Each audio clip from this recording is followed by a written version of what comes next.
Tim from Your Six Studios. Today in this video, I'm going to show you how to display your touches on your Android 15. So what we want to do is go down from the top right, and then go to Settings right here, and select this, and then go down to where it says About Phone. Now under here, going down to where it says Build Number, and just tap this 5 different times. So here's Build Number. I'm going to tap this 5 times, and this is going to unlock the developer options. Then we can go back, and then go to where it says System and Updates. Now, you might be able to find it just on the main screen here under About Phone, but on my version of Android, it's under System Updates. And then we have developer options. Now go to this, and then go on down, and we are looking for input.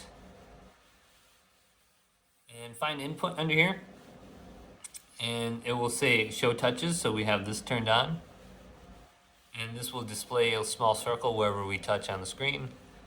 Pointer location, this is going to show the pointer location on the screen. So usually I just turn on show touches and I'm good to go.